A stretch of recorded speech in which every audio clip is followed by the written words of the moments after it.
Dear student, today we will practice of conditional sentences in English. देखिए, conditional sentence का हम English में कैसे यूज करते हैं, आज उसका हम प्रैक्टिस करेंगे।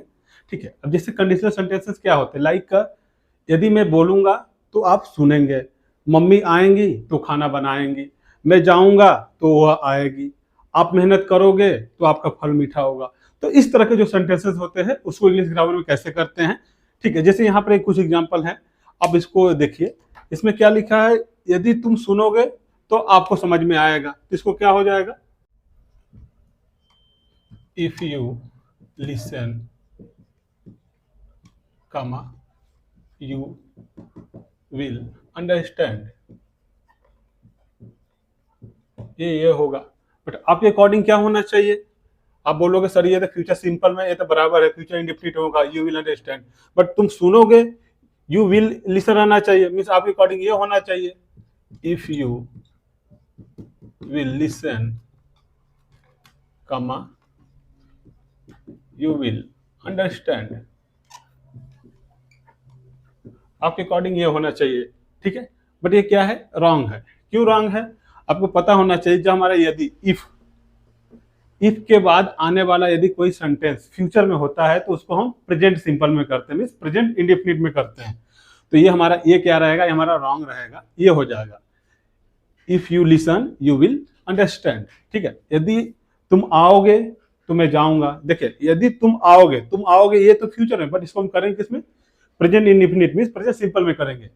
If you come comma I will go, यदि मम्मी आएंगी तो खाना बनाएंगी। अब मम्मी आएंगी मींस मम्मी वाले को सेंटेंस को किस में करना है, हमको फ्यूचर इंडेफिनिट में नहीं करना है, उसको प्रेजेंट इंडेफिनिट में करना है, मींस प्रेजेंट सिंपल में करना है। If mother comes comma mother will cook the food, इस तरह कुछ सेंटेंसेस है। यदि आप बोलोगे तब आप इंग्लिश सीखोगे, क्या हो जाएगा, if you speak comma you will learn English. ठीक है, इसको हम ऐसे बना सकते हैं। यदि आप वहां जाओगे तब आप उससे मिलोगे, क्या हो जाएगा, इफ यू गो देयर कामा आप उससे मिलोगे, यू विल मीट हिम। ठीक है, यदि इसी पे होता मिल पाओगे, क्या हो जाएगा, कहीं यही पे होता है, यदि आप वहां जाओगे तब आप उससे मिल पाओगे। तो यहाँ पे क्या ये तो सेम रहेगा, इफ यू गो देयर, इसी की जगह यही हमारा चेंज होगा, क्या हो जाएगा, you will be able to meet him, ऐसे हो जाएगा। If you go there comma you will be able to meet him, यदि मैं पढ़ाऊंगा तब आप लोग पढ़ोगे, क्या हो जाएगा, if I teach comma you will read. ठीक है, ये आप ऐसे भी लिख सकते हैं, if I teach you comma you will read. अब इसको इस तरह बना सकते हैं। ठीक है, यदि मतलब सिंपल, बहुत सिंपल तरीके से बना सकते हैं। यदि मैं आऊंगा तो आप जाएंगे, तो क्या हो जाएगा, इफ आई कम, यदि मैं आऊंगा तब आप जाओगे, यू विल गो। इसे आप उसको इस तरह से बना सकते हैं। इसका निगेटिव सेंटेंस बनाना है, यदि तुम नहीं सुनोगे तो आपको नहीं समझ में आएगा, इसको प्रेजेंट इंडेफिनिट के निगेटिव करिए, इसको फ्यूचर इंडेफिनिट के निगेटिव करिए, बहुत इजी तरीके से बना सकते हैं। नेक्स्ट कंडीशन क्या हो सकता है, जैसे ये कंडीशन नंबर सेकंड देखिए, यदि मैं कुछ होता तो कुछ करता, ऐसा सेंटेंस में आता है। जैसे एग्जाम्पल में देख लीजिए, यदि मैं वहां होता तो मैं क्रिकेट खेलता, यदि मैं वहां होता तो मैं गाना गाता, यदि मेरे पास पैसे होता तो मैं मदद करता। मतलब मैं कुछ होता तो कुछ करने के सेंटेंस कैसे बनाए जाते हैं, उस कंडीशनल का उसको देखते हैं। जैसे तो उसके लिए हमारा फॉर्मूला स्ट्रक्चर क्या आता है, सबसे पहले इफ लिखेंगे, सब्जेक्ट लिखेंगे, वर्ब लिखेंगे, ऑब्जेक्ट लिखेंगे, फिर अगेन क्या करेंगे, सब्जेक्ट लिखेंगे, वुड रहेगा, वर्ब फर्स्ट फॉर्म, फिर ऑब्जेक्ट रहेगा। इतना माइंड में रखिएगा। ये जो हमारा सब्जेक्ट है ना, सभी सब्जेक्ट के साथ ही, सी, इट, आई, दे, वी, सभी के साथ हमारा वर ही लगेगा। आई रहेगा तो भी वर लगाएंगे, ही, सी, इट रहेगा तो भी उसके साथ हम वर ही लगाएंगे। ठीक है, यदि मैं वहां होता तो मैं क्रिकेट खेलता, तो क्या हो जाएगा, if I were there comma second subject I would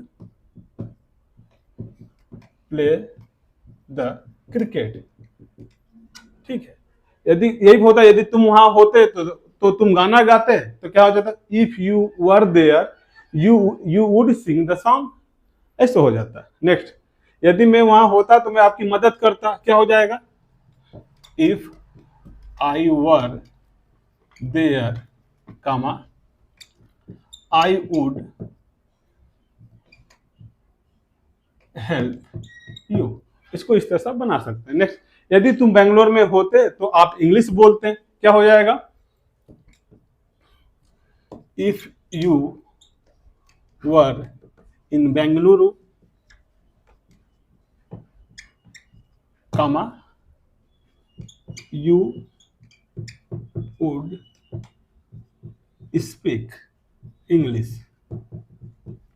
यदि यही पर होता कि यदि तुम इंदौर में अपने दोस्तों के साथ होते तो आप मजा करते, इंजॉय करते, तो इसका क्या हो जाता है, if you were in Indore you would enjoy with your friend. अब इसको इस तरह से बना सकते हैं। यदि यही पर यह होता, यदि तुम बेंगलोर में होते तो अपनी इंग्लिश इंप्रूव करते, क्या हो जाएगा, if you were in Bangalore you would improve your English.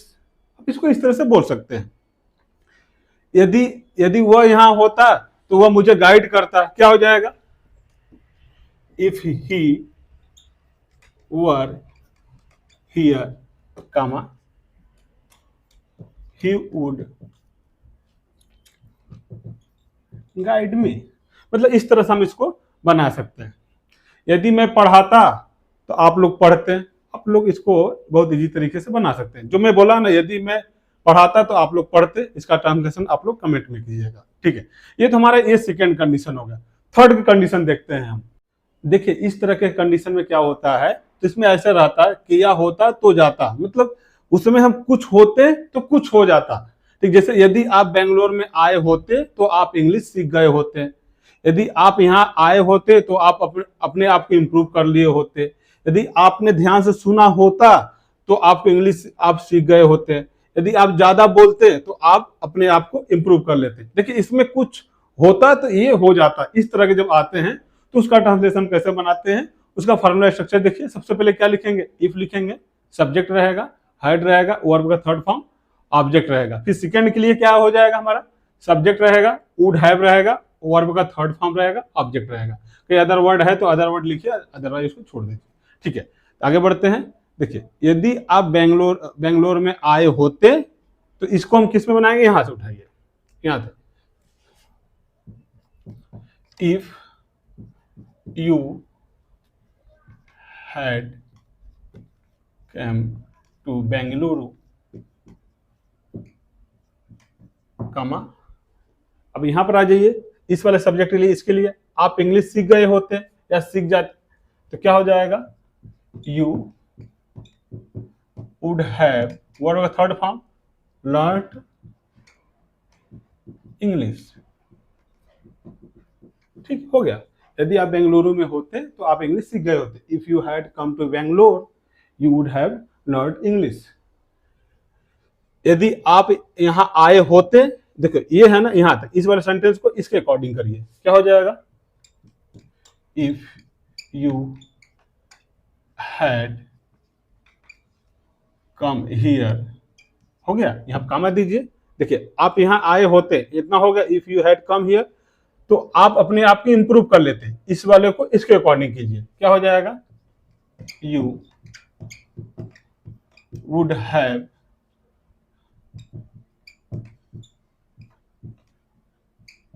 Improve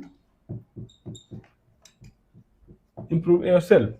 यदि आप यहां होते, if you had come here you would have improved yourself.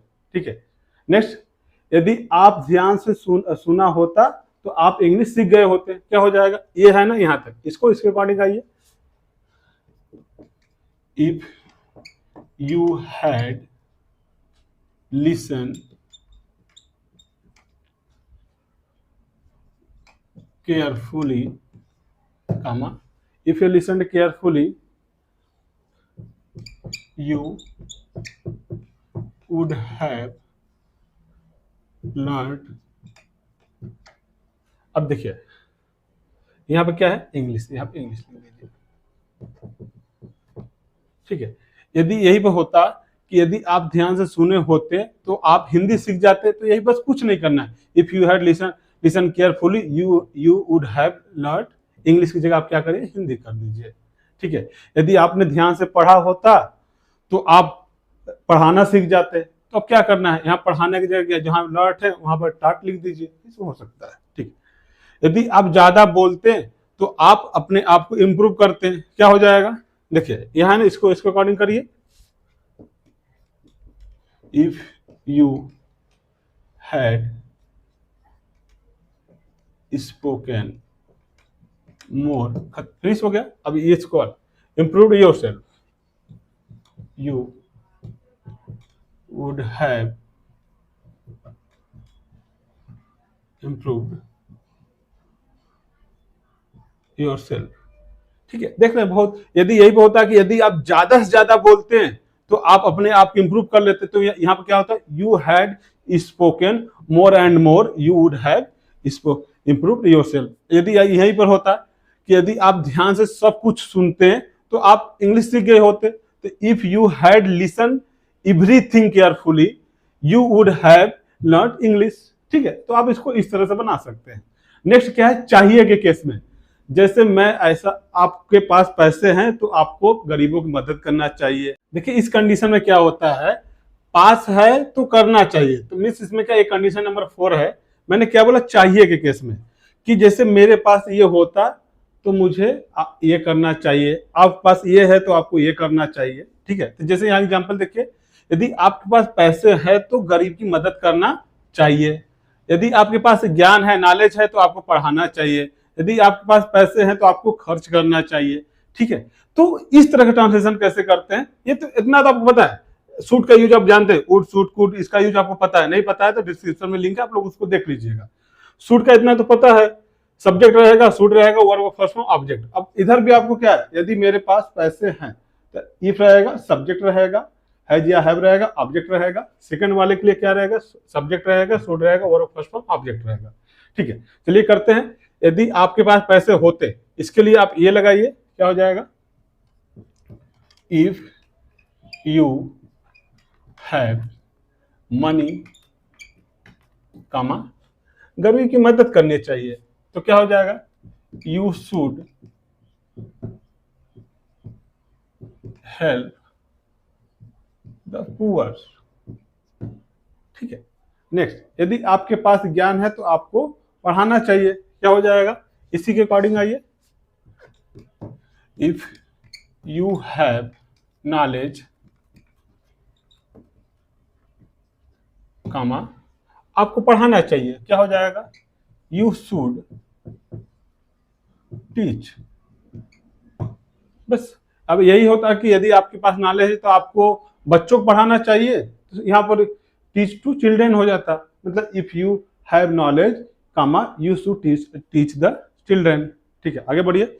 यदि आपके पास पैसे होते तो आपको खर्च करना चाहिए, क्या हो जाएगा, इफ यू हैव, ठीक है, मनी कामा, देखिए ये इसके अकॉर्डिंग हो गया। अब इसके अकॉर्डिंग आइए, तो आपको खर्च करना चाहिए, यू शुड स्पेंड इट, हो गया। अच्छा देखिए, ये तो हमारे इसको होगा। एक कंडीशन, एक दूसरा कंडीशन क्या होता, यदि मेरे पास ऐसा होता तो मैं करता ना। देखिए इस कंडीशन में क्या होता है, ये लास्ट कंडीशन है, कंडीशन नंबर 5 है, पास होता तो करता के केस में। तो इसके में जैसे कैसे सेंटेंस आता है, यदि मेरे पास खाना होता तो मैं खाता, यदि मेरे पास पैसा होता तो मैं मदद करता, यदि आपके पास नॉलेज होता तो आप पढ़ाते। ठीक है, तो इस तरह के जो सेंटेंस आते हैं तो उसका हम ट्रांसलेशन कैसे करते हैं, देखिए आपको क्या करना है, जो हमारा फर्स्ट सेंटेंस रहेगा उसके लिए ये फार्मूला यूज करना है। पहले इफ लिखेंगे, सब्जेक्ट लिखेंगे, हैड रहेगा, ऑब्जेक्ट रहेगा। नेक्स्ट सब्जेक्ट रहेगा, वुड रहेगा, वर्ब फर्स्ट फॉर्म ऑब्जेक्ट। जहां पर शुड था वहां पर क्या हो जाएगा, वुड हो जाएगा। और जहां पर हैज हैव था पहले में, यहाँ पर क्या हो जाएगा, हैड हो जाएगा। ठीक है, चलिए, यदि मेरे पास खाना होता तो मैं खाता। देखिए खाना होता, इसको इसके अकॉर्डिंग आइए, क्या होता, इफ आई हैड फूड कामा, तो मैं खाता, आई वुड ईट। ठीक है, यदि मेरे पास खाना होता तो मैं खाता, if I had food I would eat. यदि आपको इसको और अच्छा बनाना चाह रहे हैं तो उसको आप ये भी लिख सकते हैं, if I had food I would eat the food. ठीक है, यहाँ पर ऑब्जेक्ट जो है हिडन है, यदि बट आप यही लिखिए, प्रॉब्लम नहीं है। यदि मेरे पास पैसे होते तो मैं गरीब की मदद करता, क्या हो जाएगा? देखिए ये किसके अकॉर्डिंग? इसके according, if I had money comma, मैं गरीब की मदद करता, I would help the poor. ठीक है, हो गया। यदि आपके पास नॉलेज होता तो आप बच्चों को पढ़ाते। ठीक है, क्या हो जाएगा? इफ यू हैड नॉलेज कामा, तो वह बच्चों को पढ़ाते, तो क्या हो जाएगा? He would teach the children. ठीक है, हो गया। यदि उसके पास पैसे होते तो वो इन्वेस्ट करता, क्या हो जाएगा? इफ ही हैड मनी कामा, वो इन्वेस्ट करता, इसके अकॉर्डिंग आ जाइए, ही वुड इन्वेस्ट इट। हो गया। मतलब इसको आप बहुत इजी तरीके से इसको बना सकते हैं। तो आज क्या हम लोगों ने क्या सीखा? कंडीशनल सेंटेंसेस के कितने भी हमारे जो 1 2 3 4 5 होते हैं, कितने टाइप के होते हैं, उसके बारे में सीखे हैं। यदि आपको कंडीशनल सेंटेंसेस बनाने में कोई डाउट हो रहा है, यदि आपको क्लास नहीं समझ में आया, तो प्लीज़ आप कमेंट कीजिए, हम ट्राई करेंगे आपका प्रॉब्लम सॉल्व करने के लिए। ठीक है, मिलते हैं नेक्स्ट क्लास में नेक्स्ट टॉपिक के साथ। Thank you.